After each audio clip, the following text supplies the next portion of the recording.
the family of a Thai worker killed in an apple orchard in Israel continues to wait anxiously for the repatriation of his body, while his Thai co-workers express fear following the death, though they feel compelled to stay for financial reasons.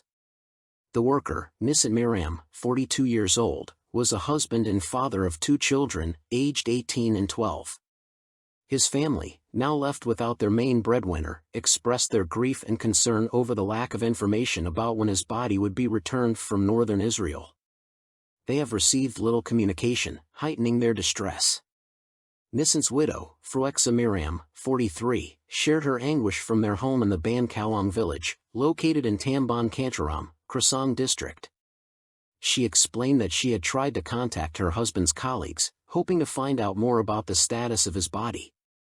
However, they informed her that they had been evacuated from the area to a safer location, and they had heard that Nissan's body might have been transported elsewhere for an autopsy. Fruexa said the entire family was devastated by Nissan's death, which came as a severe shock, especially since he had been their primary financial provider. With 2 children to care for, the family is now facing both emotional and financial hardship. Nissan had initially left for Israel in December 2020 due to the family's overwhelming debt, which exceeded 1 million baht. These debts were primarily related to vehicle purchases and agricultural equipment, which they had hoped to pay off with his earnings. His decision to work in Israel was driven by the hope that he could support his family through the financial difficulties they were experiencing. After the outbreak of the Israel-Hamas conflict in October of the previous year, Nissan returned to Thailand for safety.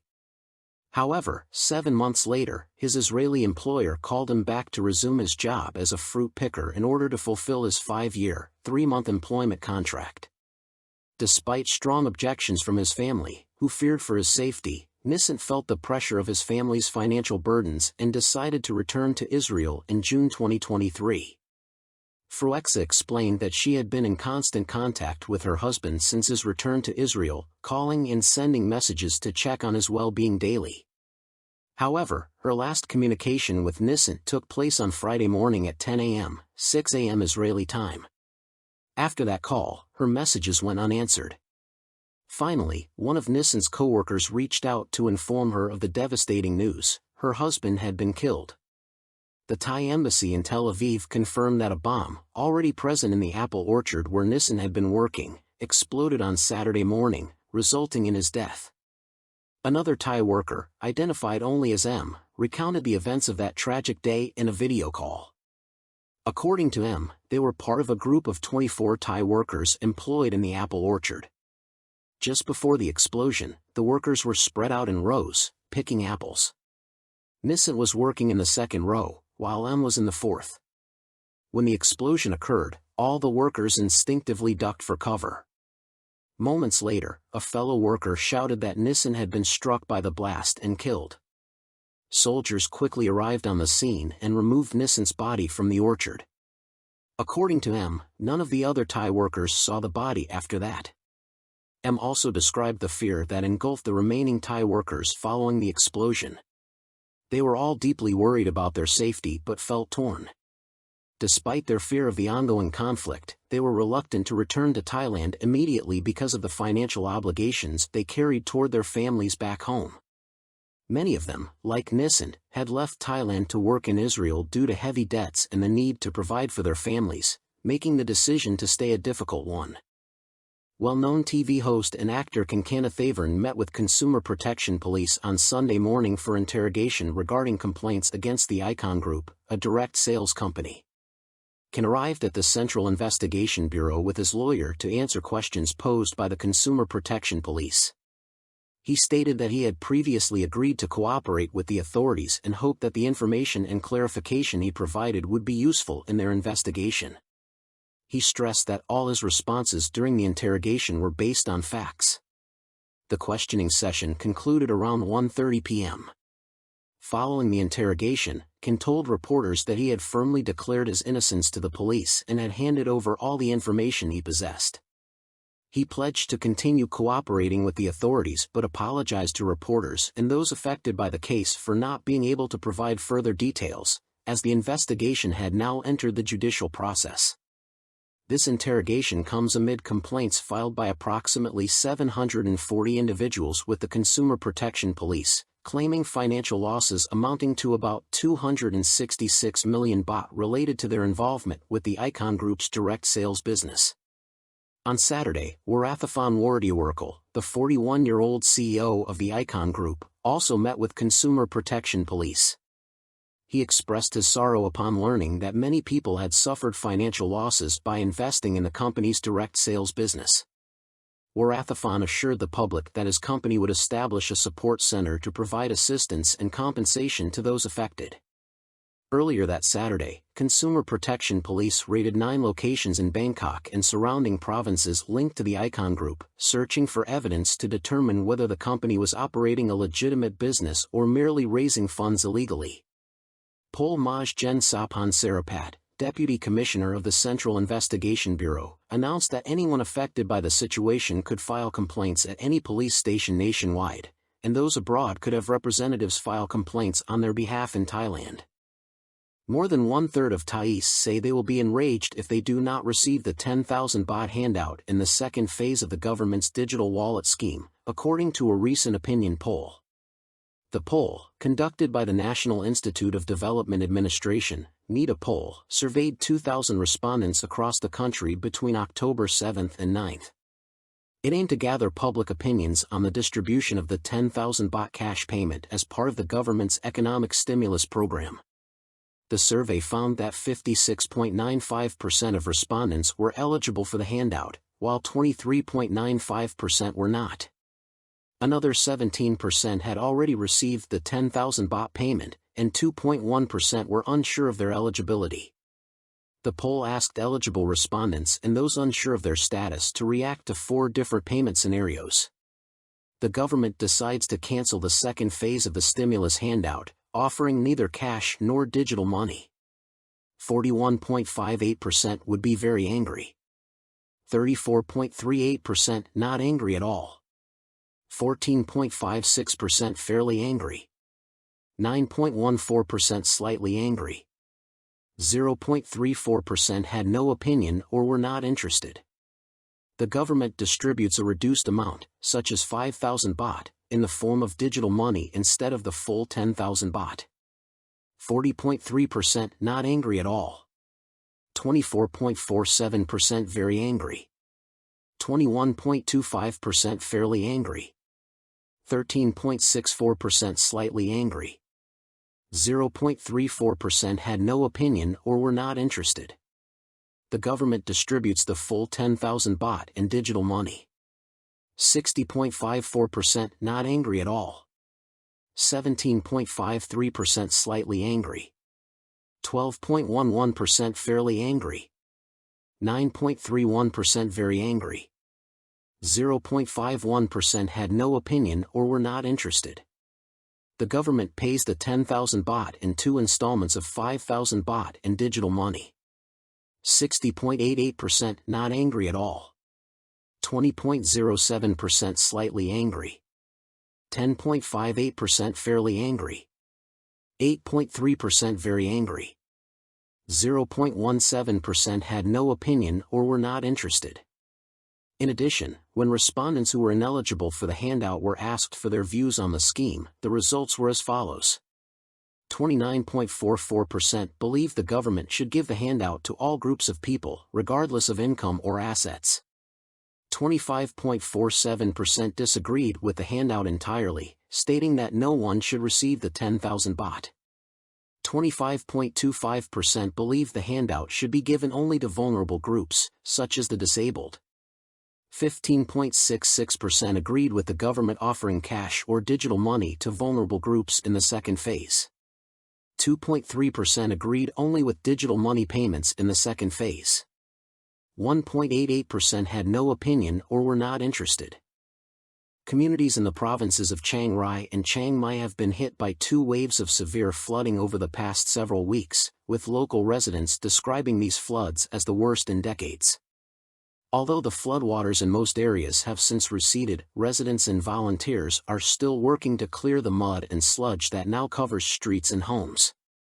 The intense flooding, combined with the challenging aftermath, has left many people questioning the factors that contributed to the disaster. Experts in water management and engineering, consulted by the Bangkok Post, have urged authorities to reconsider urban planning and to seek collaboration with Myanmar to address cross-border flood risks in the future. Change in land use. Thanapan Piman, a senior researcher at the Stockholm Environment Institute, said the flooding in Mae Sai district, Chiang Rai province, was unusual, not only because of its frequency but also due to the large volumes of mud it brought. This was likely caused by seasonal rainfall, beginning in August, and the impact of Typhoon Yagi, which had caused heavy rain in Myanmar. The excess water, carrying mud, flowed into the Mae Sai River, possibly indicating changes in land use in upstream areas. Thanapan explained that the mud could come from two main sources: natural landslides and agricultural or mining activities in forested areas. Exposed topsoil washed into the river, turning into mud. Although there are no concrete statistics, I believe that the large amount of mud did not solely come from nearby areas. Over 80% likely originated from the Mae Sai River watershed, he said. Thanapan clarified that the flooding was not caused by the release of excess water from upstream dams in Laos or China, as some had speculated. The key challenge moving forward will be managing future flood risks, especially since the Thai side is downstream. In the short term, apart from rehabilitating flood-affected communities, establishing water-level monitoring stations in the headwaters of the Mae Sai River would be crucial to serve as an early warning system. Thanapan also emphasized the need for a more efficient disaster response plan or improved urban planning. However, this could be difficult since Mae Sai is a special economic zone, and relocating people may not be feasible. Instead, an evacuation plan must be in place to ensure that those living in high-risk areas can be safely evacuated during a flood. In the long term, Thanapan urged the central government to intervene, as local authorities lack sufficient resources to restore flood protection barriers or improve water drainage capacity through the irrigation system. Additionally, Thanapan stressed the importance of fostering cross-border cooperation with Myanmar. This collaboration must be multidimensional, involving local communities, businesses, and academic input. The flooding issue is not only under the control of the Myanmar government but also of ethnic minority groups and armed factions in the area. Managing water is easier than tackling the mud issue, as mud management involves land use and takes much more time. We need to encourage our neighbors to understand the problem of soil erosion, Thanapan said. Flood mitigation. Suchet V. Suwansawat, a former president of the Engineering Institute of Thailand, attributed the flooding to a combination of global warming and human activities such as deforestation and encroachment on riverbanks. Suchet V. emphasized that strong government leadership is needed, particularly from Prime Minister Paetongtarn Shinawatra, to bring together relevant agencies and develop a comprehensive urban plan that can be strictly enforced to ensure long-term sustainability. He added that communities living in designated water retention areas must be informed of the risks and offered incentives to relocate. Flooding happens every year, and its severity depends on the amount of water. If the government and the public don't cooperate, the situation will worsen each year, Suchet V. warned. He also noted that buildings near the First Friendship Bridge on the Thai side obstructed water flow. Dismantling these structures would allow for faster drainage and facilitate the construction of flood barriers. In terms of infrastructure, Suchet V. pointed to Mae Sai's Salem Joy Market, which had been severely affected by flooding. If businesses are to remain in this location, he suggested that buildings must be at least 2 stories high, allowing occupants to move to upper floors during floods. In Chiang Mai, where flooding also occurred, Suchet V. acknowledged that urban communities lack the knowledge to cope with extreme floodwater levels since the problem is not frequent. However, he suggested that a multi-million baht project, such as a large drainage tunnel beneath the city, could help manage flooding in the future. Stakeholders would have to assess whether such an investment is worthwhile. He also urged communities in Chiang Mai to understand that flooding can happen anytime, and given the volume of water during a flood, it is often unavoidable. Key locations, such as hospitals, should adopt flood mitigation strategies, similar to how the Shangri-La Hotel used flood barriers to protect its premises. The public must accept that floods are inevitable, but their impact can be minimized for essential locations. Luckily, the Bhumibol Dam still has capacity to absorb water, which helped with drainage this time, he concluded. Reclaiming floodplains. Pianporn Dietz, the campaign director for the Southeast Asia program at the International Rivers Network, said the flooding in Chiang Rai and Chiang Mai demonstrated how water retention areas have been occupied by people amid uncontrolled urban expansion. Aerial photographs showed that the rivers overflowed into the same areas that had been flooded in the past, as if the rivers were reclaiming their former territories. Pianporn explained that the Mae Sai River, near the First Friendship Bridge, had once been much wider, but development on both the Thai and Myanmar sides had encroached on the riverbanks. Upstream, exposed soil from mining activities may have contributed to mudslides. To reduce the severity of future flooding, Pianporn argued for nature-based solutions, such as preserving wetlands, rather than attempting to control rivers through artificial means. She agreed that international cooperation is essential for addressing transboundary flooding but noted that the challenge lies in the fact that border areas involve various ethnic groups. Any solution must involve participation from all sides. Pianporn also criticized authorities for their lack of preparedness, both in terms of flood warnings and response efforts.